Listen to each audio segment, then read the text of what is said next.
Muy buenas tardes a todas y todos. Bienvenidos a esta sesión de IntelliJuris. Me da mucho gusto darles la bienvenida. Espero que estén muy bien de salud en sus casas, por supuesto ustedes y también sus seres cercanos. Eh, Como ustedes saben, a lo largo de los últimos días hemos tenido una interesante discusión sobre la decisión de las autoridades educativas y del país de regresar a clases. Por supuesto, es una decisión importante en una serie de ámbitos, no solamente el educativo, sino que, por supuesto, el educativo en el contexto de la pandemia. Se han generado una serie de discusiones, unas que tienen que ver sobre cierta indefinición e incertidumbre sobre el contenido de las decisiones de las autoridades del país, sobre los términos en los cuales se va a regresar a clases, los protocolos, las medidas de seguridad. Eh, ha habido esta discusión de si los padres de familia tienen que llenar una carta compromiso y después eh, pareciera ser que se echa marcha atrás. Recientemente las autoridades educativas han emitido en el diario oficial un acuerdo que establece una serie de lineamientos y reglas que hay que tomar en consideración para el regreso a clases. Por otra parte, ha habido declaraciones, esta declaración del presidente de que no había riesgo de contagio de los niños que regresan a clases, lo cual, por supuesto, es una afirmación tajante, pero que habrá que ver con cuidado. Por otra parte, el doctor López-Gatell en días pasados señaló que el riesgo de contagio de los niños es mínimo y que por supuesto también las consecuencias en la salud son estadísticamente no relevantes. Y bueno, como ha habido y les planteo este contexto de noticias, de dudas, de discusión, en fin, nos pareció relevante analizarlo más detenidamente y, por supuesto, tener más información y, sobre todo, lo relevante es información y juicios informados sobre lo que implica el regreso a clases, no solamente en lo individual y lo que nos pudiera corresponder en el ámbito más inmediato, sino también lo que implica en términos de una cuestión de interés general, de política pública, de salud pública. Y bueno, para esto hemos invitado a tres especialistas de primer orden eh, que han ocupado su ejercicio profesional y académico en las áreas de salud y educación. Así es que bienvenidos por una parte Ana Zorrilla. Muchas gracias Ana por estar con nosotros y aceptar la invitación. Ana Zorrilla es abogada, egresada del ITAM, ha hecho estudios de posgrado sobre educación y bueno, recientemente se ha graduado de doctora en Derecho con una tesis en verdad muy buena sobre el servicio público de educación.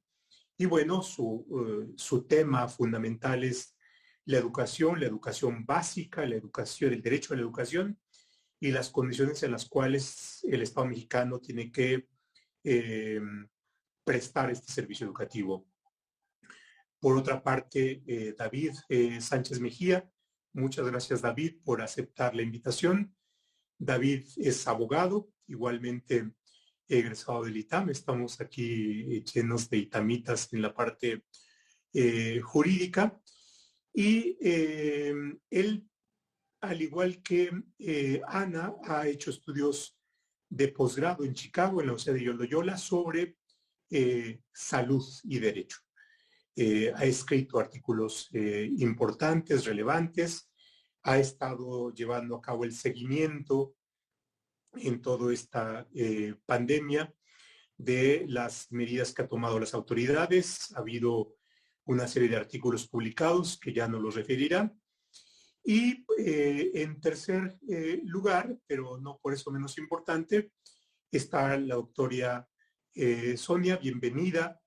Ella es médica de profesión, eh, además de dedicarse a este ejercicio profesional en su área ha estado desarrollándose en el ámbito de la salud pública, es secretaria ejecutiva o directora ejecutiva de la Asociación Mexicana de Salud Pública. Bienvenida a esta mesa redonda. Y bueno, por supuesto, a todos ustedes en estar con nosotros. Y para iniciar esta mesa, me gustaría plantear como una primera cuestión de inicio lo siguiente. ¿En dónde estamos parados? Sabemos que estamos en la tercera ola. Los datos indican un número relativamente alto. Me da la impresión de que el número de contagios, no así el número de decesos, es mayor a la segunda y a la primera ola. Y en este marco se da la indicación de que hay que regresar a clases. Y bueno, eso, pues por supuesto, plantea un tema relevante de cuáles son las condiciones en las cuales los niños van a regresar al salón de clases.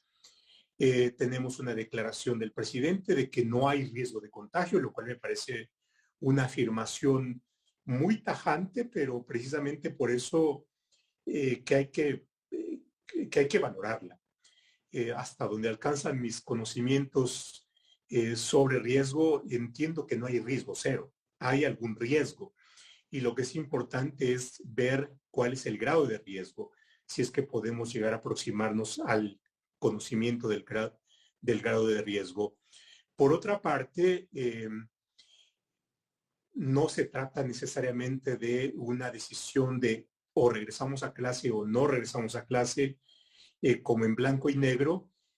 El riesgo es posible enfrentarlo y por supuesto eso implica tomar medidas de prevención, medidas de gestión de riesgo y entonces ahí nos metemos al tejido fino de cómo disminuir el grado de riesgo, cómo establecer las medidas de cuidado, qué deben hacer las autoridades para esto, qué deben hacer los menores, qué deben hacer los padres de familia y entonces entramos a una cuestión de gestión de riesgo. Y me gustaría iniciar por ahí, doctora, si es que como usted es especialista y conocedora de la salud, ¿qué nos podría decir sobre dónde estamos parados? Esa sería el primer tema para iniciar. Muchísimas gracias, doctora Sonia.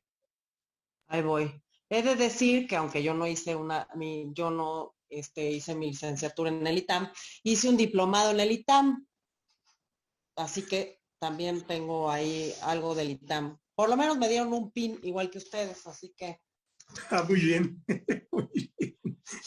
No, bueno, muchas gracias por la invitación a David, a usted, profesor, a la doctora Ana, a todos por estar aquí con ustedes. Así me siento un poco intimidada aquí, tanto jurídico. No, pero la verdad es un placer.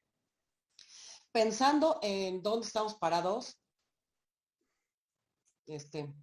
epidemiológicamente hablando, como bien dijo en la introducción, estamos en la tercera ola. No hay duda. Sabíamos que en México y en otros países, por ejemplo en Europa, para finales de agosto, que es más o menos donde estábamos, íbamos a estar en la tercera ola y lo que iba a predominar era la variante Delta, que es donde estamos todos. Estamos con una incidencia bastante alta, que es como cuántos casos nuevos estamos teniendo todos los días y nos estamos moviendo entre 19,000, 20,000, ¿no? Que son cuántos casos nuevos está teniendo el país. Y como nosotros en México están en Estados Unidos, están en Europa y están en China nuevamente, ¿no? Con estos nuevos casos y las nuevas variantes es así. Mientras el virus siga circulando, mientras el virus se siga moviendo, vamos a seguir teniendo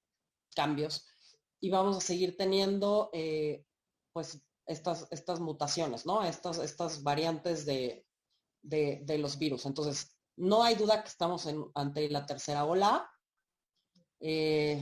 Pensando en decir, y como usted dice, pues es que no se trata de decir vamos a la escuela sí o no, sino vamos a la escuela en qué condiciones, regresamos a clases en qué condiciones, quién nos tiene que asegurar en qué condiciones tenemos que regresar o cómo debemos de regresar. Y si me permite, vamos a partir de lo que comentaba que los niños no se enferman. No, los niños sí se enferman.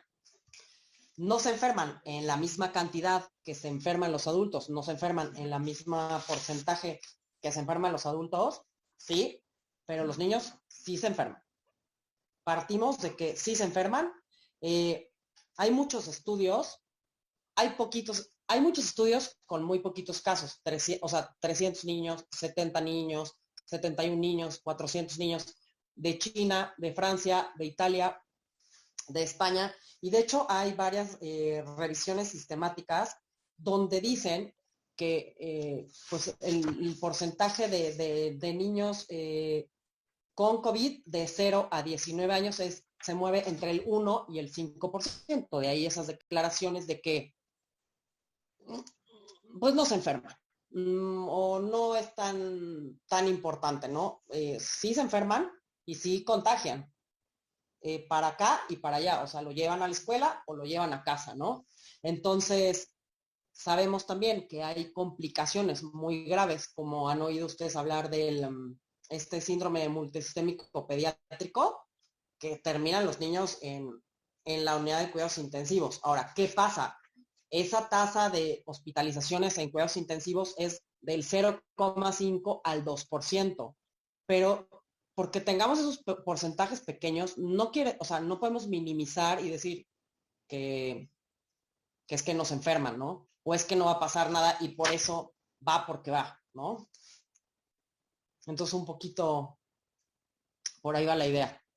Claro, eso nos pone más en la realidad. Y por supuesto, yo creo que ante esa realidad hay que ver de qué manera es que las autoridades están planteando el retorno a clases. Y ahí voy con David. Tenemos información de cuáles son los instrumentos jurídicos o los instrumentos de política con los cuales el gobierno está enmarcando la actuación tanto de las autoridades educativas principalmente y menos pareciera ser de las autoridades de salud. En días pasados se publicó un acuerdo por parte de la SEP en donde establece una diversidad de reglas. Previamente había comunicado una serie de medidas o directrices para el retorno a clases, donde se generó una polémica, tiene que ver con esto del compromiso con los padres de familia, que si era falso, si no era falso. Así como le planteé a nuestra invitada Sonia, ¿dónde estamos parados en términos de la pandemia? ¿Dónde estamos parados en términos jurídicos? Es decir, ¿cuáles son los instrumentos, las disposiciones y cuál es el contenido de las mismas que ha emitido el gobierno mexicano para el retorno a clases?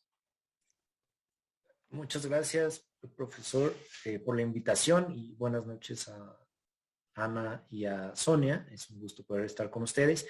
El escenario es muy complejo porque ya ha pasado más de año y medio desde la declaratoria de la emergencia sanitaria por parte del Consejo de Salubridad General.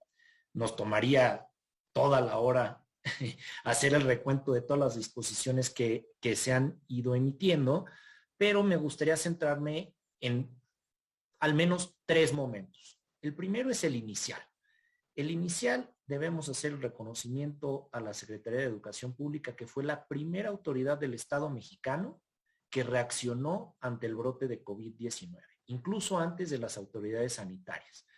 Sacan un acuerdo el 16 de marzo del 2020 en el que suspenden por primera vez las clases y esa es la primera acción del Estado mexicano para reaccionar ante la pandemia. Después viene la declaratoria de emergencia sanitaria de la sesión del 19 de marzo de 2020 por el Consejo de Salubridad General, que se publica hasta el 23, y de ahí se desencadena un conjunto de acciones. Y ahí me gustaría identificar este es un segundo momento. Y este segundo momento que se empieza o podemos correrlo de manera paralela por un lado, qué hace la autoridad educativa y por otro, qué hace la autoridad sanitaria. La autoridad educativa hace 3 acuerdos a lo largo de ese ciclo escolar, que era el 2019-2020, que corría, suspende, amplía los periodos de receso, de suspensión de actividades y finalmente da por concluido el ciclo de 19-20, se prepara para el ciclo 2021, también con las mismas condiciones de emergencia sanitaria, proyectan un calendario escolar que desafortunadamente no se pudo cumplir de la manera que se tenía pensado, se hacen adecuaciones también, y eso nos lleva a junio de este año en que se concluye el ciclo escolar 2021 y se empiezan los preparativos para el 21-22. Y con ellos se anuncian el regreso a clases para la conclusión del ciclo 2021, en particular los estados de Campeche, donde se inició esta vacunación masiva del personal docente. Desafortunadamente, por ciertas condiciones, no se pudo dar en todo el país así, y quedó colgado en la página de las medidas del gobierno federal, las medidas para el retorno a clases de mayo de 2021. En términos sanitarios, ¿qué ocurrió en ese ínter? Ocurrieron varias cosas. La más importante, que sería el tercer momento, fue el anuncio del semáforo epidemiológico. Agotados de la primera ola, surge la idea de reactivar la economía y la necesidad de retomar las actividades gradualmente. Se anuncia el semáforo epidemiológico el 14 y 15 de mayo para entrar en operación el 1 de junio, con los colores que casi todos conocemos, verde, amarillo, naranja y rojo, y en función de cómo se iba a abrir la actividad económica, se enuncia la actividad educativa, pero en este primer momento se dice que la actividad educativa no iba a reabrirse en tanto no estuviéramos en color verde. ¿Qué sucede? Que desde luego el modelo del semáforo se agota, y tan se agota que a finales del mes de julio la Secretaría de Salud determina derogar ese sistema. Determina derogar ese sistema que establecía o distinguía claramente actividades económicas, sociales, educativas y culturales, y anuncia que se publicará una nueva metodología vía Internet, a través de la cual se establecerán los colores del semáforo en una declaración pública, no en un instrumento oficial. Se declara por parte de la Secretaría de Salud que la actividad educativa será considerada como esencial y que por tanto no necesitará o no dependerá del color del semáforo su apertura o no, y eso nos lleva al viernes pasado. Y el viernes pasado la Secretaría de Educación Pública publica en el diario oficial de la Federación, esto sí, de manera vinculante y obligatoria para todas las autoridades y por un medio de publicación oficial, anuncia que se van a establecer ciertas acciones y ciertas medidas en función del nivel educativo de que se trate y ciertos parámetros para la reinscripción, para el regreso, para establecer ciertas medidas desde mi punto de vista, que no es el educativo especializado, como es el de Ana, pero que desde mi punto de vista son de manera muy, muy general. Y ahí destacaría 2 cosas del acuerdo del viernes pasado. Por un lado, el artículo 5, en el que se establece que será que la vigencia y el alcance de este acuerdo dependerá de lo que determinen las autoridades sanitarias. Y ahí me gustaría dejar encorchetado un pequeño problema de esta afirmación del acuerdo, porque habla de autoridades sanitarias en general, sin distinguir federal o local, que eso puede generar un problema. Y otro tema que me llama mucho la atención es el artículo 5 transitorio de este acuerdo, en el que se establece que cualquier situación que no esté prevista dentro de este acuerdo será resuelta por autoridades escolares y por los consejos técnicos escolares y tanto por las autoridades educativas locales como la federal en la Ciudad de México, dentro de su ámbito de competencia. Que desde mi opinión parecería que se deja ya en términos prácticos cierto nivel de autonomía a cada escuela en particular, pero también parecería que la autoridad se desprende de ciertos deberes que tendría que tener hacia la población, tanto escolarizada como docente. Ahí dejaría como este marco muy general de dónde estamos para una siguiente intervención. Gracias, David. Yo creo que con esto ya nos da el mapa general de dónde estamos en la pandemia y cuáles son los instrumentos normativos del gobierno mexicano. Ana, tenemos una situación peculiar. Por una parte, el derecho a la educación, las condiciones en las cuales se ha venido realizando muy dificultosas y que se toma la decisión de retornar a clases. Es una población vulnerable. Tenemos, pues, por tanto, que tomar en consideración esta situación de vulnerabilidad en la cual los deberes del Estado tienen un carácter tuitivo. Eso incrementa la obligación del Estado frente a la población vulnerable. Y por tanto, ahí es donde me gustaría que enfocaras tu primera intervención. Como experta en educación, dado el contexto, ¿cuál sería tu valoración de la forma en cómo el gobierno mexicano está asumiendo esta función educativa en el contexto en el cual nos encontramos? Muchísimas gracias, doctor Roldán, por la invitación, primero que nada, y buenas tardes a todas las personas que nos acompañan y muy especialmente a mis colegas David y Sonia. Es un gusto estar aquí para conversar sobre un tema tan relevante que estamos viviendo en este momento, además, ¿no? Para la realidad, yo diría, social, educativa, de todas las personas que vivimos.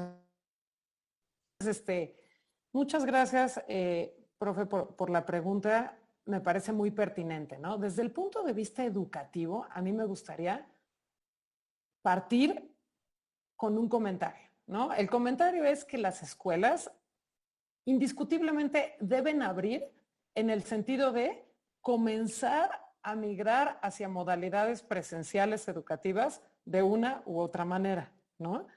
Esto es muy claro porque están evidenciadísimas las pérdidas de aprendizaje, las afectaciones emocionales en las niñas y niños y jóvenes y desde luego además una caída muy preocupante en la matriculación, ¿no?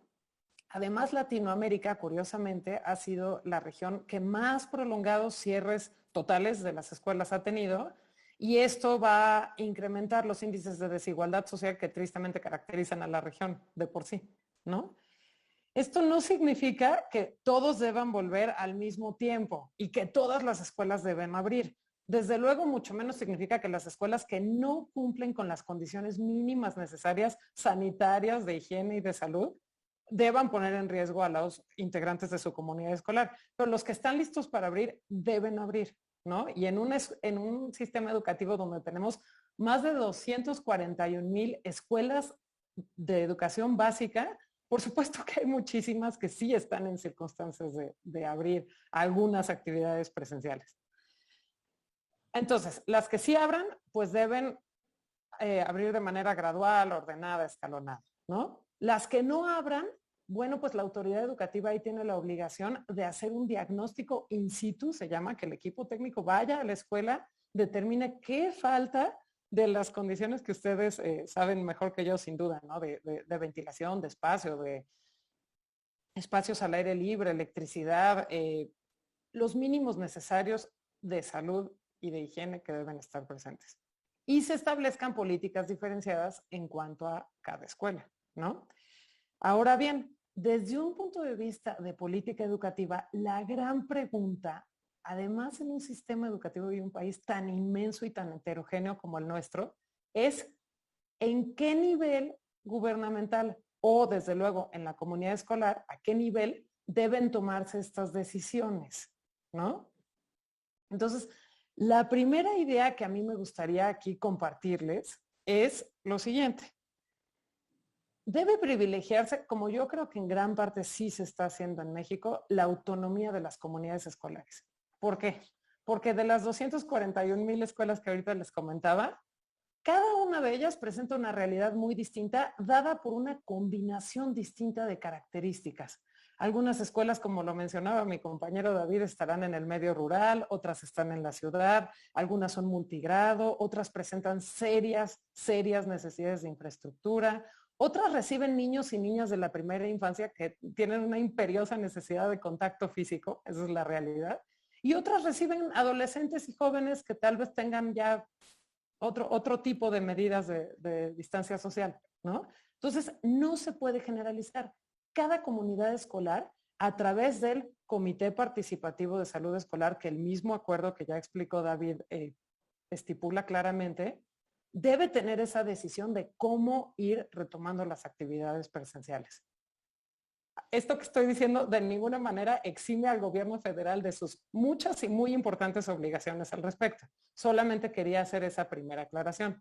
Dentro de lo que corresponde al gobierno federal, a mí me gustaría presentarles una clasificación que es aquí de su servidora, es mía, pero creo que podríamos clasificar así las grandes obligaciones del Estado mexicano frente a esta situación.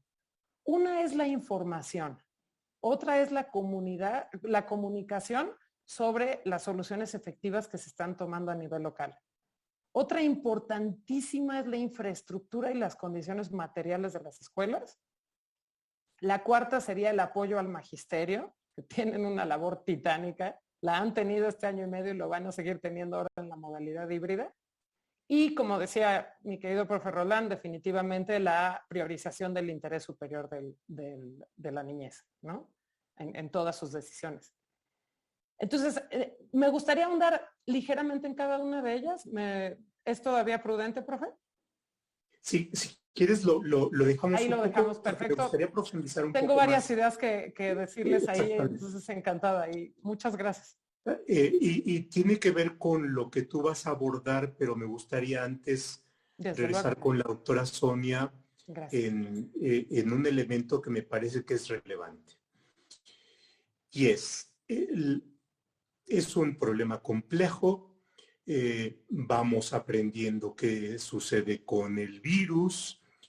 Hay nuevas manifestaciones, tenemos una parte de conocimiento, hay otra parte que puede resultar incierta, pero lo deseable es que las decisiones que se tomen estén respaldadas en evidencia, al menos con la evidencia que tenemos, que siempre va a ser limitada, pero finalmente, y la autora Sonia hacía referencia a los estudios. Y tiene que ver con esta cuestión. Las decisiones que se tomen, en este caso, las que puede tomar a nivel general la Autoridad Educativa Federal, las decisiones que se tomen a nivel de los estados o de los municipios, o las decisiones que se tomen en las comunidades educativas, sería deseable que tuviesen detrás evidencia, la mejor evidencia posible para poder tomar en consideración esa información y minimizar el riesgo. Leía algún acuerdo y dice, bueno, vamos a constituir los comités por escuela, los padres van a estar participando, los padres tendrán que ir a hacer actividades de limpieza y tomar ciertas decisiones junto con los maestros y demás. Bueno, pero antes decía, la primera cuestión es información. Bueno, ¿cuál es la información que hay que tomar en consideración? Y ahí es donde me gustaría escuchar su intervención y discúlpeme que la oriente hacia ese aspecto, es cómo podemos usar la evidencia disponible para orientar nuestras decisiones en este contexto de riesgo.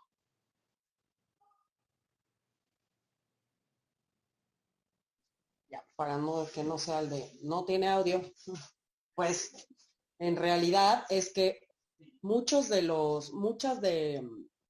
países que han vuelto, muchos países que el año pasado regresaron a clases, tuvieron que regresar al encierro que no estaban bien preparados, ¿no? Ahora, con con los protocolos que han diseñado y que han estudiado CDC de Estados Unidos, la Organización Mundial de la Salud, UNICEF, la recomendación, como decía la doctora Ana, es que en algún momento las escuelas tienen que volver a abrir y tenemos que, o sea, y los chicos tienen que regresar, ¿no?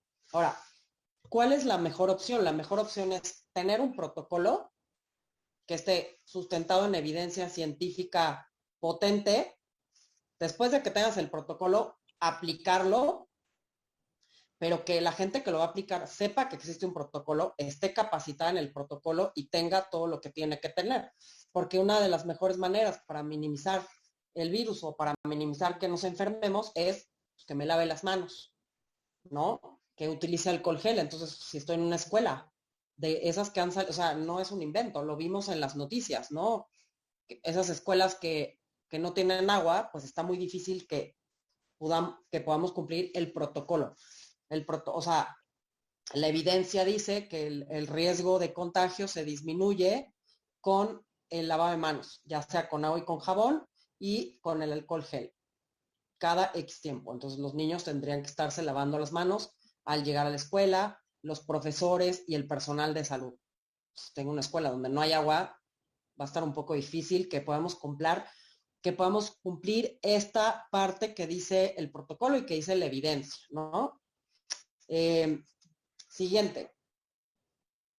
El uso de mascarillas, ¿no? El uso de mascarillas, cubrebocas. Esa es otra de las recomendaciones para minimizar el riesgo y es evidencia científica potente. Si se acuerdan, el año pasado hubo todo un problema, que si el cubrebocas sí, que si el cubrebocas no. Hoy, con artículos científicos internacionales, sabemos que el cubrebocas nos protege, me protege a mí que lo uso y protege a la otra persona que también lo usa, ¿no? Entonces, si bien habían recomendado que en espacios que las personas que estuvieran totalmente vacunadas no tenían que utilizarlo, esas recomendaciones ya cambiaron por la variante Delta y porque aumentaron mucho los casos. Entonces, volvemos a todos utilicemos cubrebocas nuevamente. Entonces, ¿qué tenemos que hacer? Cubrebocas en espacios cerrados, cubrebocas en espacios abiertos donde tenemos muchos casos, y ahí voy a tocar un poco el del semáforo epidemiológico, que ahora también ya no tenemos semáforo epidemiológico, ya así como, olvídese usted del semáforo epidemiológico. Bueno, ok. Entonces, bueno, la recomendación, la evidencia internacional me dice que dependiendo la transmisión comunitaria, ¿qué quiere decir esto? Cuántos casos tenga en la zona, ¿no? O sea, hablando, por ejemplo, de Veracruz, cuántos casos tengo en Jalapa, cuántos casos tengo en Tlaxcala, ¿no? Pues es como que puedo ir haciendo esta apertura de las escuelas. Entonces, ahí está igual la evidencia y esto un poco de los casos y la transmisión, pues va de la mano del semáforo que ya no tenemos, pero bueno, que los casos sí se reportan. Entonces ahí tienes. Entonces, si tú sabes cuántos casos hay en la comunidad, pues deberías de saber más o menos eso es lo que aplica. Si puedes abrir el colegio o no puedes abrir, ¿no? Si se puede regresar a clases o no. Eso es lo que nos dicen los protocolos internacionales. Eso es lo que dice el CDC y te hablan de el número de casos de transmisión. Si tienes más de 100,000 casos, más de X número por 100,000, no puedes abrir la escuela, un porcentaje. No te recomiendan que abras la escuela. Ok. Si tiene, entonces el del CDC es un semáforo que es azul, amarillo, naranja y rojo, ¿no? Entonces, con eso estás midiendo. Y eso ya no lo digo yo, ya no lo dice el señor en la tele, sino la evidencia científica que ellos han estado midiendo. Organización Mundial de la Salud, lo mismo. Lávate las manos, pero yo te tengo que asegurar que tengas con qué lavarte las manos, ¿no? Utiliza la mascarilla, ¿no? Y les decía, eso hasta se modificó. La mascarilla tienes que utilizarla en el transporte escolar, la tienes que utilizar en el colegio, la tienes que utilizar cuando estás donde hay mucha afluencia de personas, hay que utilizar la mascarilla, ¿no? Tenemos que practicar la sana distancia. También lo dicen los protocolos, ¿no? O sea, 2 metros, 1,5 metros, dependiendo, ¿no? Ahora, como decía Ana, con los niños, y sobre todo estamos hablando de kindergarten y niños más chiquitos primaria, pues tienen estas ganas de afecto y ellos no entienden que si bien tú los ves, yo los he visto que ellos llegan y ponen su manita ya directo para echarse alcohol gel, ¿no? Entonces ellos ya lo tienen como muy automatizado, aunque traigan el cubrebocas así medio, pero bueno, lo que sí no podemos hacer es pretender que no se van a contagiar o que no se van a enfermar o que ellos no. Los niños en general, aunque estén sanos o no, son portadores de virus y de bichos. Así Claro. hay que verlos, ¿no? Llevan los bichos para acá y para allá. Entonces, no podemos minimizar esa parte, ¿no? O sea, porque hablando estadísticamente o epidemiológicamente, un 0,5 y un 2%, pues claro, o sea, si lo comparas con 126, 0,14, 0,26 millones de mexicanos que somos, pues claro, o sea, estadísticamente, ¿sí me explicó? Pues claro, representa muy poco, pero pues eso a mí no me importa. O sea, a mí me importa que son niños y que sí se pueden enfermar y que sí puede y que sí hay casos y que a medida que ha empezado a haber circulación de variante Delta, han empezado a haber más casos. La mayoría de los casos se ven en chicos más grandes, ¿no? En adolescentes. Eh, ¿Qué más podemos hacer? ¿Qué dice la evidencia? Que nos vacunemos, que a medida que nos vacunemos, nosotros los vacunados protegemos a los que todavía no se pueden vacunar. Nosotros vamos a proteger a los que todavía no se pueden vacunar. Por ahí en el chat vi que estaban comentando que aunque te vacunes, te puede dar. Sí, las vacunas, ninguna vacuna es 100% eficaz. Una de las vacunas más eficaces que tenemos es la vacuna del sarampión y es 98%. Y es de las más eficaces, ¿no? Ninguna vacuna es 100% eficaz, ni los métodos anticonceptivos, ¿eh? Digo, ahí se los pongo. Entonces, ¿qué Ojo con tenemos eso. que hacer?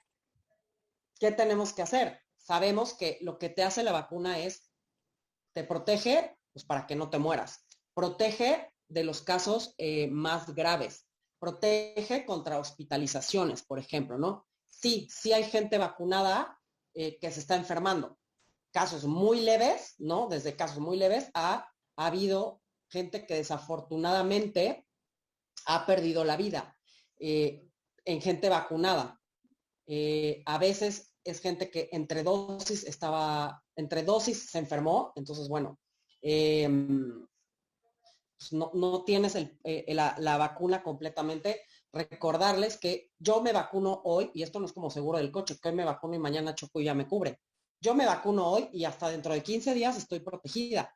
Y si es una vacuna de 2 dosis, pues la primera dosis, el tiempo que tengo que esperar y la segunda dosis, ¿no? Entonces, hay un tiempo en el que hay que esperar a que haya la protección. Entonces, eso es un tema que también la evidencia me dice, que entre más gente se vacune, pues más protección va a haber y más gente va a estar protegida y vamos a poder proteger a los que todavía no se pueden vacunar. Y por ahí veía en el chat, las vacunas están aprobadas en otros países para niños a partir de los 12 años. Dos, Pfizer en Estados Unidos y en Europa Pfizer y acaban de aprobar hace como 15 días Moderna.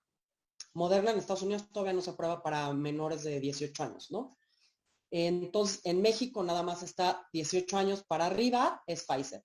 Ya se aprobó para menores, no hay fecha de cuándo los van a vacunar. Hay estudios en China y hay estudios con vacuna Moderna para poder vacunar a niños más pequeños, ¿ok? Todavía no tenemos conclusiones. Ahí está el detalle. Y otro Sí, detalle es lo que les comentaba. Sí hay muchos estudios con 300 niños, 20 niños, 71 niños. Entonces ahí estamos. La evidencia, volviendo, para no desviarme, porque si no, mi tema son las vacunas, entonces me vuelvo. La evidencia me dice, ¿cómo puedo proteger a los chicos que no se pueden vacunar, protegiendo a los demás? Y por ahí decía, los profesores que nada más tienen una vacuna de CanSino, una dosis, porque esa vacuna es de solamente una dosis, la vacuna está en estadio, bueno, está en fase 3, fase 4, y pues hay que esperar a que publiquen más estudios para ver si se tienen que poner una segunda dosis. Y salió el director del laboratorio CanSino Bio a decir que se van a tener que poner una segunda dosis. Le toca al gobierno decirnos cuándo o cómo va a ser esta situación. Entonces, el protocolo, lo que sacaron de la SEP, el último creo que es del 28 de mayo, ¿no? En la versión 2, según yo, el de regreso a clases, sí tiene varias cosas que están basadas en el CDC, sí tiene varias cosas que están basadas en la Organización Mundial de la Salud, pero tiene otras cosas que a mi punto de vista, médicamente y epidemiológicamente, no son recomendables, porque dicen que como el profesor ya está vacunado y estuvo en contacto con un caso sospechoso, pues ya no tiene que hacerse prueba o ya no tiene que irse aislado. Y el CDC y la Organización Mundial recomiendan, si tú, aunque estés vacunado, estuviste en contacto con una persona sospechosa, te tienes que aislar y además en el periodo que son de 5 a 7 días, te tienes que hacer una prueba y aislarte, ¿no? Entonces, ahí sí, ahí es donde pues, el protocolo de la normalidad y yo y el CDC y el resto, pues no estamos de acuerdo, ¿no? Entonces ahí Claro. ya la evidencia ya no está, pues ya no va a la par, ¿no? El resto de las recomendaciones del protocolo de la SEP sí está pues un poco basado en ciertas evidencias, algunas cosas no. Y también es que luego veo versión 1, versión 2, versión 3, Claro. diferentes versiones. Ahí me gustaría luego regresar contigo con ese tema y aprovechando ya el pie que nos das, es la valoración, David. Algunas de las preguntas de nuestros acompañantes tienen que ver con, por ejemplo, si las medidas que ha tomado el gobierno mexicano son proporcionales, y quisiera leer en esto algo más amplio, si son adecuadas para enfrentar las cosas como están. Y por supuesto, no es nada fácil. Ha sido un ejercicio de empatía. Por una parte, hay que dar el marco general, pero por otra parte también el instrumento, si es rígido, puede pasar por alto esta diversidad y heterogeneidad de casos que se van dando. Y por tanto no es tan sencillo. Pero aun cuando sea este problema, sí podemos entrar a hacer alguna valoración de la idoneidad respecto, desde la perspectiva del derecho a la salud, de los instrumentos que ha emitido el gobierno mexicano. ¿Cuál es tu impresión sobre esta cuestión? ¿Crees que que es un buen marco normativo? ¿Le encuentras fallas? ¿Cuál sería tu valoración? Gracias, profesor. Me gustaría tocar dos puntos rápidamente. Uno, retomando el planteamiento de Ana de las medidas, y el segundo acerca de su pregunta. Me parece que información y comunicación son vitales y que están concatenados, y que el gobierno, y enlazándolo con su pregunta, ha fallado, y lo voy a decir categóricamente, brutalmente ha fallado en ese ejercicio. Una lección básica en temas de salud pública o en crisis de salud pública es la comunicación efectiva por parte de las autoridades. Y eso ha fallado desde el minuto 1 de la pandemia. Y esta falla se ha pronunciado y la vemos reflejada en el tema de el regreso a clases. Desde el hecho de que se presenta la carta responsiva, solo por citar un ejemplo asociado al regreso a clases.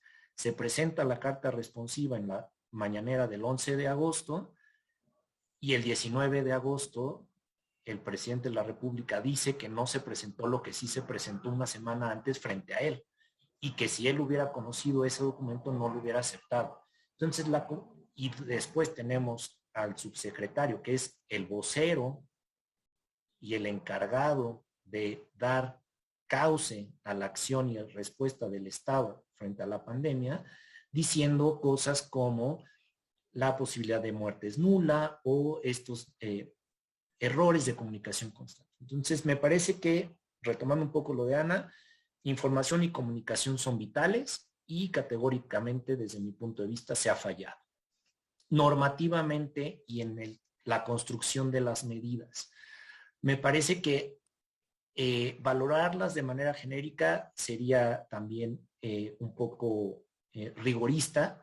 Me parece que la SEP fue muy ordenada en las medidas que fue adoptando desde el 16 de marzo que yo narré.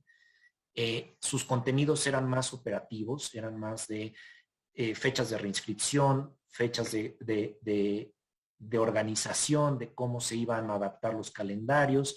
Hasta ahora ya con la constitución de estos comités y de los consejos técnicos, etcétera, creo que fue mucho más ordenada que la autoridad sanitaria. La autoridad sanitaria, por el contrario, me parece que a lo largo de todas las disposiciones que ha ido emitiendo fue perdiendo el orden, si es que alguna vez lo encontró.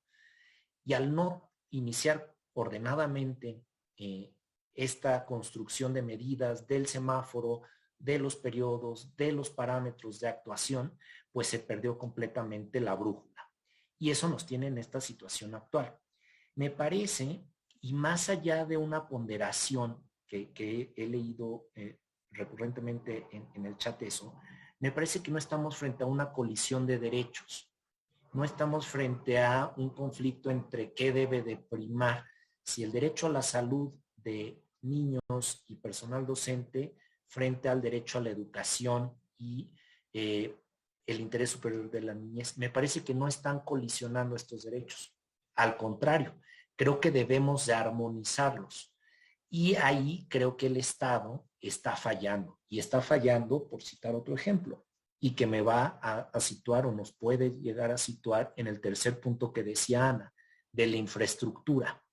Si nosotros vemos el acuerdo, que es muy genérico, y nos trasladamos ya a la parte operativa o a la guía que publica SEP y Salud, podemos encontrar puntos en los que dice, se tendrá que contar con un termómetro láser, siempre que lo puedan adquirir las escuelas. ¿Dónde está el papel rector del Estado y el deber de cuidado que comentábamos usted y yo hace unos días? ¿Dónde está el deber de cuidado del Estado frente a esa comunidad escolar? ¿Le van a trasladar esa responsabilidad a los padres de familia a adquirir estos insumos? Y solo estoy hablando del termómetro, pero se está hablando de brigadas de limpieza diarias. ¿Dónde va a salir? ¿Cuál es el deber y la responsabilidad del Estado de garantizar esos mínimos? Entonces, respondiendo a su pregunta, me parece que la valoración que tenemos que hacer al marco normativo sanitario que se ha construido, yo diría que es endeble y es desordenado. Y eso nos lleva a plantearnos, o eso ha llevado a la opinión pública a plantearse el falso dilema de que hay una colisión de derechos cuando en realidad tenemos que armonizarlos. Si quiere, ahí yo lo dejo. Sí, claro, por eso cuando leí estas preguntas sobre la proporcionalidad y demás, quería interpretar en el sentido de la adecuabilidad de las medidas. Y Ana, y ahí disculpas, Ana, por interrumpirte, pero ahora quiero retomar ya con esta información, y es, el Estado tiene un deber acrecentado en una condición de pandemia, hay una población vulnerable y por tanto debe incrementar sus cuidados con esa población vulnerable. Las condiciones son difíciles, hablabas ya del número de escuelas y que pueden no necesariamente estar en las mejores condiciones. Está saliendo información todos los días de cuáles son las condiciones de vandalización, los problemas de insuficiencia de agua potable. Hay casos paradójicos en donde el recibo de la luz de las escuelas llegó más alto que en condiciones normales y por tanto la Comisión Federal de Electricidad está amenazando en cortar la luz. En fin, hay una serie de condiciones complicadas. En estas condiciones, y ahí sí ya me gustaría que ampliaras más con esta puntualización de cuestiones, y sobre todo te pediría ahí que nos fuésemos enfocando también al problema, pero también a las posibles soluciones y a la experiencia que tenemos no solamente en el mundo, sino en el país. Claro que sí, profe, muchas gracias.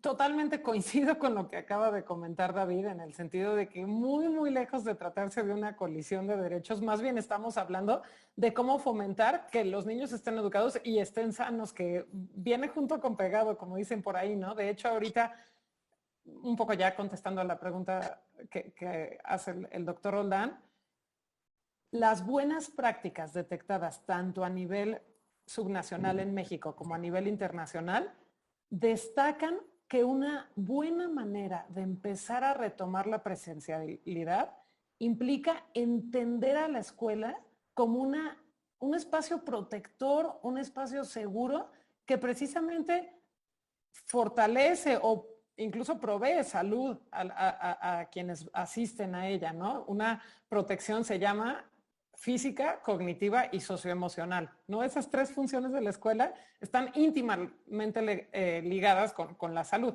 Y desde luego, sin salud física, pues ni siquiera podrían llegar a la escuela. Entonces, bueno, nomás decir que coincido plenamente con eso. Y bueno, respondiendo a la pregunta del profesor, sí, yo les diría que en términos de condiciones materiales del servicio educativo, el Estado mexicano desaprovechó una gran oportunidad que tuvo en todos estos meses.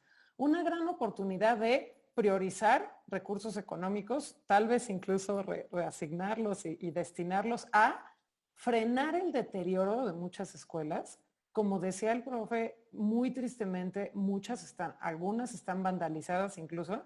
En una encuesta de la Comisión Nacional de Mejora de la Educación realizada hace ya más de un año sobre los primeros meses de la pandemia, ya había varios testimonios de vandalismo, tristemente. Muchas otras no, pero nuevamente volvemos a lo del diagnóstico escuela por escuela y mejorar su infraestructura. Pero en ese mismo punto de las condiciones materiales del servicio educativo, hay que aclarar que el Estado mexicano, desde lo internacional o constitucional hasta los instrumentos administrativos en materia educativa, lo obligan a que el servicio educativo tenga disponibilidad, se llama, y gratuidad, ¿no? La disponibilidad significa que estén presentes, sean asequibles las condiciones materiales mínimas del servicio. Y ahora, pues por la situación en la que nos encontramos, el cubrebocas, todo lo que decía la doctora Sonia ahorita, ¿no? El gel antibacterial y todos esos protocolos basados en evidencia que ahora son necesarios en las escuelas, ya son las condiciones materiales del servicio y se tienen que proveer por el Estado, ¿no?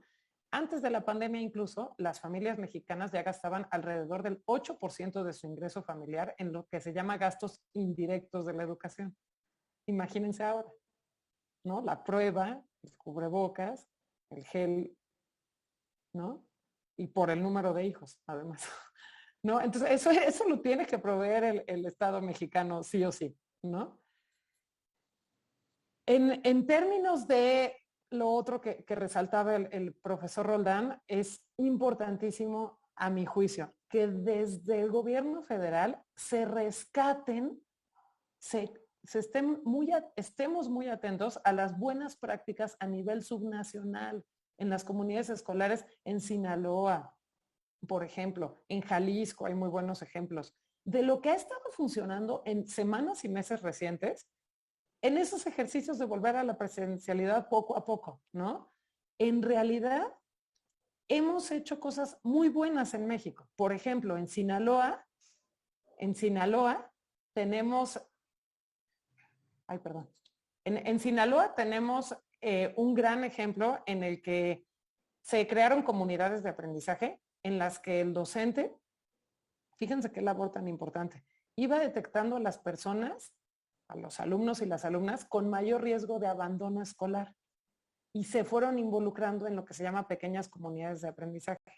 Esto funcionó tanto que después ya familias que no tenían tanta necesidad incluso empezaron a agregar a sus hijos e hijas en estas comunidades al aire libre, ¿no? El CONAFE, el Consejo Nacional de Fomento Educativo Mexicano, es un ejemplo a nivel internacional de hacer bien las cosas. Nunca cerró, ha seguido funcionando en todo este tiempo. Ellos tienen una red de tutores, es aprendizaje comunitario, multigrado, en la que todos aprenden de todos.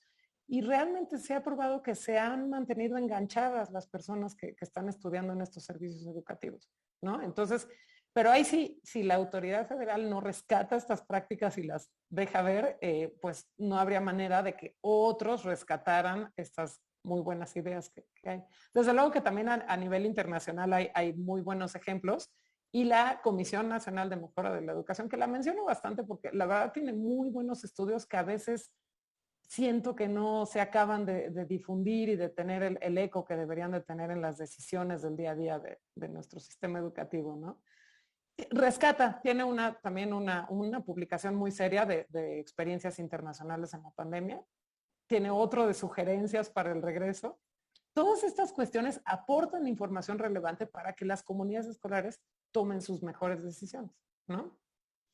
Y ya nada más para terminar mi intervención, profe, si me permite, la doctora Sonia ahorita hablaba de las vacunas y concretamente de la vacuna del personal docente.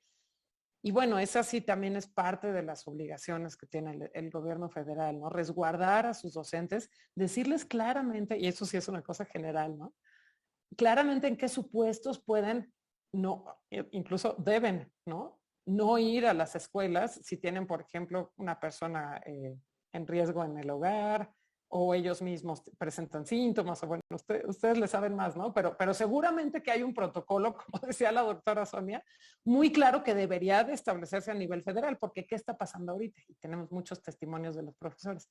Los supervisores, claro, naturalmente van tomando distintas decisiones, ¿no? Entonces hay muy poca claridad en cuáles son esos protocolos para la presencialidad no voluntaria en el caso de los docentes, ¿no?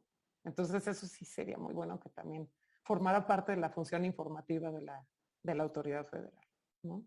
Muchas gracias, profe. Muchas gracias, Ana. Dado que vamos ya encaminándonos al cierre de la sesión, Sonia, algunas consideraciones que se te queden guardadas en esta lógica de ir ilustrando posibles decisiones.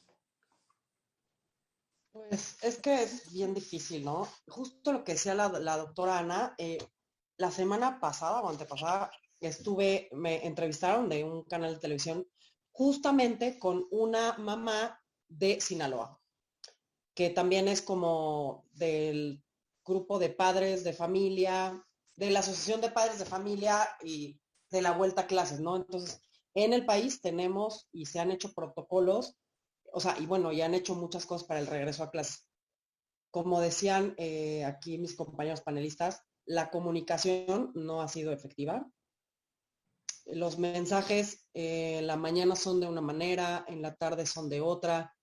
Eso confunde muchísimo a la población y confunde mucho a la gente, ¿no? Como decían, de los testimonios hay encuestas a los profesores. La comunicación baja, pero no sube. Entonces los papás se acercan a las escuelas para saber qué pueden hacer, por ejemplo, y ya no me voy a meter en campos que no son míos. Oiga, yo tengo un niño que está con quimioterapia, ¿puede venir a la escuela o no? Los profesores no saben qué decir porque nadie les dice. Oiga, sí va a haber agua, sí va a haber alcohol gel, y entonces no hay, lo que yo decía, creo que una de las cosas que más nos falta es capacitación. No estamos capacitando a la gente, no hay un protocolo parejo o un protocolo y que luego de ahí se aplique, ¿no? Entonces, yo me quedo o sea, que el 31, así júreme aquí usted sobre, no sé, las escrituras sagradas o sobre lo que cada quien crea, que el 31 de agosto o el 20, ya no sé ni qué día, los chicos pueden regresar a clase.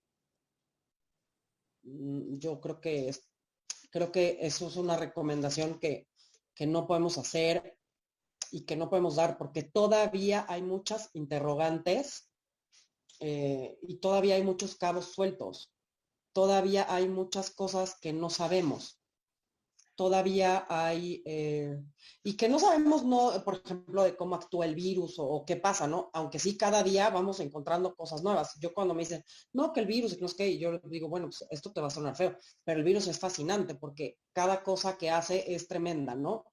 Pero en el sentido escolarmente hablando y en este regreso a clases, creo que no es prudente en pleno pico y sabiendo que tenemos casos en gente más joven no vacunada, decir va porque va, es difícil. Que los protocolos no están bajando en todas las escuelas rurales, en el último trocito del país, también no está pasando, no está ocurriendo. Les digo, sí, la información baja porque sale en la televisión, ¿no? Pero la comunicación no está siendo efectiva. Los profesores no saben, los papás, estaba viendo en el chat, como papás, ¿qué podemos hacer? ¿No? O sea, como papá, a mí me preguntan, como papás, ¿qué hago? O sea, ¿sí los mando o no? Y también es una decisión como personal, ¿no? La diferencia entre una escuela privada y una escuela pública, ¿no?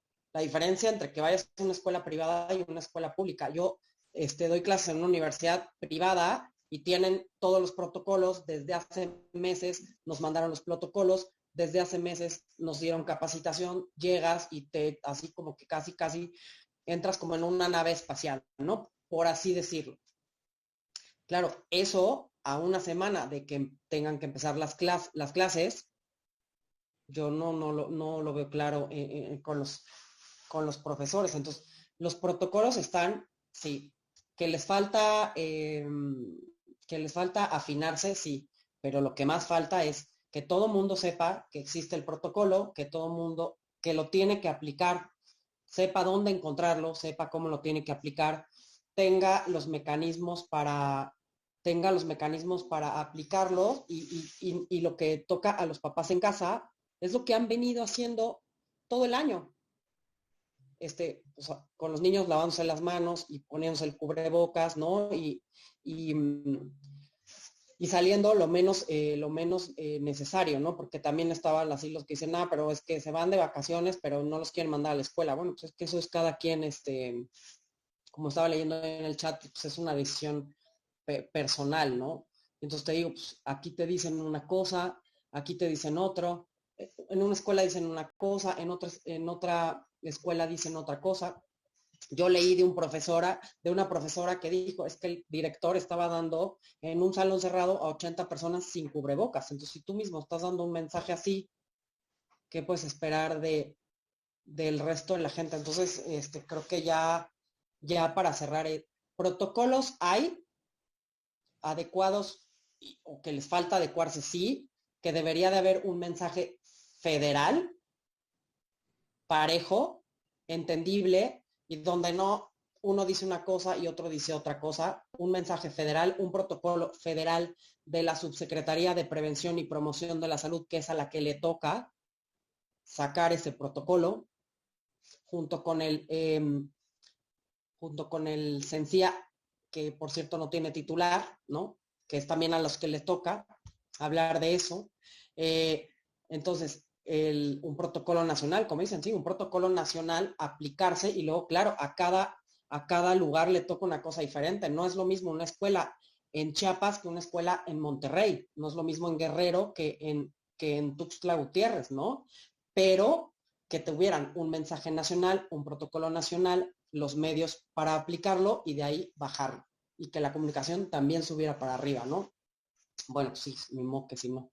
Pero bueno, o sea, que hubiera una comunicación de dos vías, ¿no? Híjole. No, mientras hablabas me acordé de y que está en un documento de la Secretaría de Educación Pública que indicaba que una de las prácticas para regresar a clases consistía en inflar un globo, introducir un mensaje y explotarlo en el salón. Pareciera ser contraindicado si es que el virus se propaga en partículas muy pequeñas, ¿no? Entonces, es parte de las cuestiones que a veces uno nos explica y que no solamente implican una falta de información, sino pareciera ser como una insuficiente reflexión de qué es lo que hay que hacer y qué es lo que debe contener estos documentos. Y no, Y también, o sea, por ejemplo, otra recomendación internacional es un medidor de dióxido de carbono que a partir de cierto número de partículas, bueno, pues ¿qué hace? Se detiene la clase, se abren las puertas, se abren ventanas, todo el mundo sale, se espera que se ventile la situación y regresa. Porque la mayoría del contagio es persona a persona y es por gotitas de persona a persona. Ahora, en un lugar muy, muy cerrado, con muchas personas y que no tenga buena ventilación, pues el virus se queda ahí. Lo que pasa es que el virus pesa y se cae, no se queda volando ahí infinitamente. Eso es Bien, lo que pasa, ¿no? sí, Ya también sabemos que en la superficie no sobrevive tanto como en de persona a persona o como en la saliva, ¿no?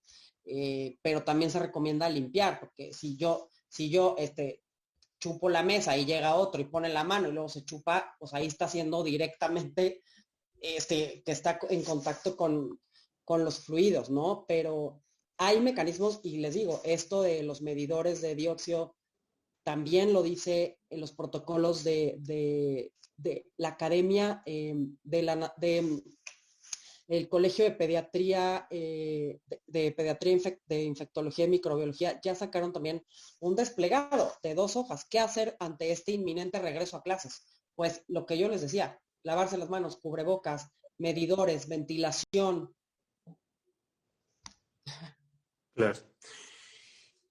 David, tú hablas de los deberes de cuidado y parte de esto tiene que ver con las cargas, ¿no?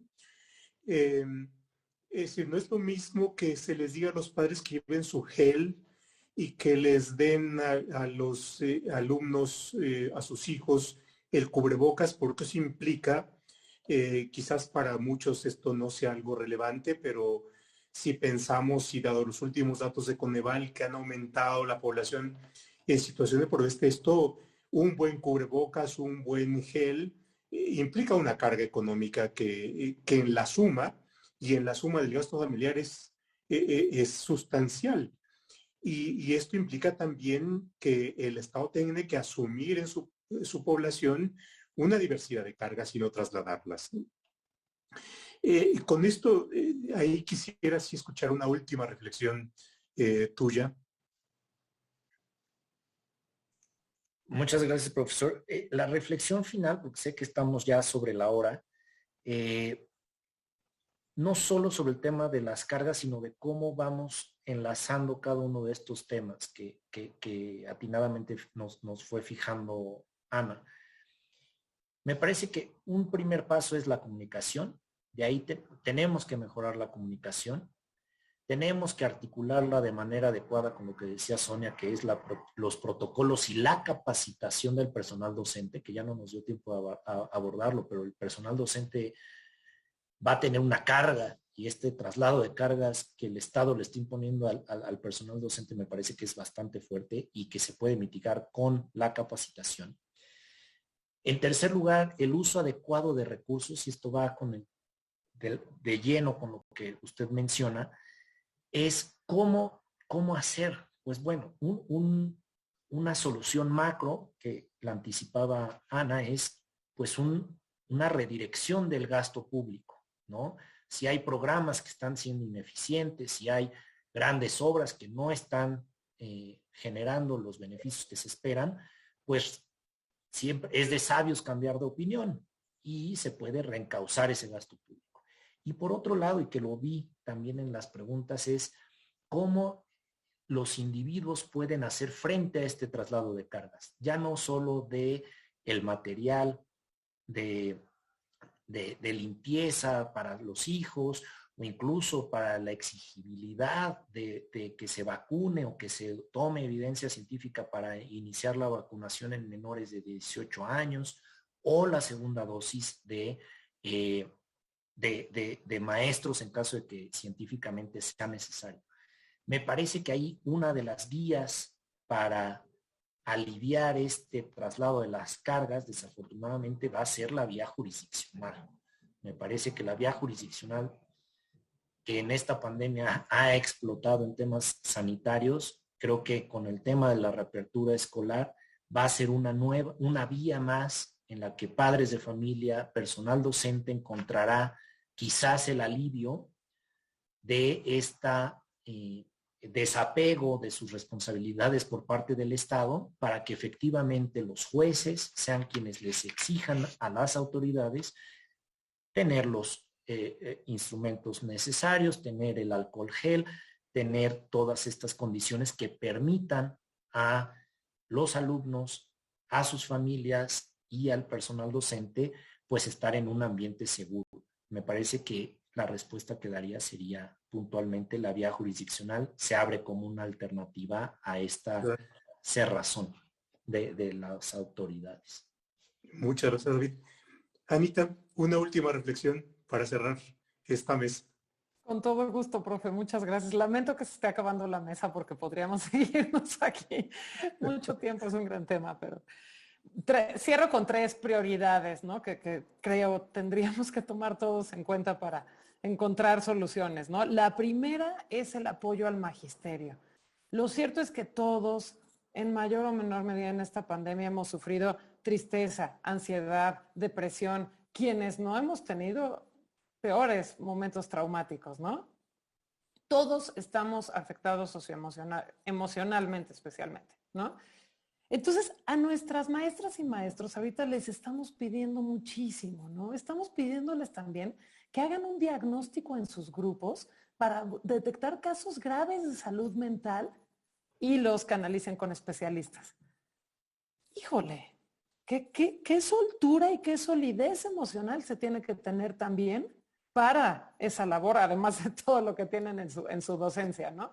Entonces, creo que en estos talleres intensivos que se están organizando y en todos los ejercicios de capacitación, híjole, el ingrediente socioemocional, yo sé que es un gran reto, pero tiene que estar presente. El apoyo al magisterio, desde luego, tiene que ver también con lo que decíamos de los protocolos de cuando no deben asistir a la escuela, ¿no? Presencialmente. Y desde luego está el asunto de su capacitación en el sistema híbrido mixto. Porque quienes tenemos la fortuna de dar clases nos damos cuenta que ahora es mucho más difícil que cuando era solo virtual, ¿no? Tener a algunos en lo presencial y a otros en línea, ¿cómo le hacemos? ¿No? En el mejor de los casos, cuando se pueden conectar los que están lejos, ¿no? Gran reto, apoyo al magisterio. Segundo tema, ser selectivos en las soluciones. Es decir, no vamos a poder volver todos ahorita, como decíamos desde el inicio. Entonces, la figura docente, que me gusta llamarle porque también hay líderes comunitarios y demás, debe detectar esas personas en mayor riesgo de abandono escolar y tratar de engancharlos, ¿no? A través de las actividades que más creativas y útiles considere y la cadena de comunicación que comentábamos. Esto lo debe comentar cuando sea funcional al director, al supervisor, a la autoridad local y finalmente la SEP debe rescatar estas buenas prácticas y comunicarlas por medios accesibles a todas las personas. Sé que se dice fácil y es un gran reto, pero es muy importante. Y el tercero, los recursos y la infraestructura, ya lo comentamos, solo me gustaría agregar a lo que comentaba David, que tenemos las estructuras programáticas y de política educativa. Tenemos el programa La Escuela es Nuestra, cuyo objetivo es precisamente mejorar la infraestructura de las escuelas más desaventajadas. Es el que, digamos, la herencia de las escuelas al 100 que ya no está. Pero vaya, hay que usarlo bien. Hay que usarlo bien para realmente dotarles de recursos y que mejoren sus condiciones materiales, especialmente en los términos de seguridad e higiene que ahorita comentamos, ¿no? Entonces, con eso, bueno, lo dejaría y le agradezco mucho. Muchísimas gracias. Muchísimas gracias, Sonia. En verdad, te apreciamos enormemente tu generosidad en destinarnos este tiempo. Ana, muchas gracias. David, igualmente, muchísimas gracias. A todos ustedes gracias por acompañarnos. Me pareció una extraordinaria mesa y bueno, pues estaremos pendientes de próximas discusiones al respecto. Que tengan muy buenas noches, cuídense mucho y nos estaremos viendo por acá. Hasta luego. Muchas gracias. Buenas tardes y gracias. Hasta luego. Gracias. Que estén muy bien. Gracias a todos. Buenas noches. Gracias.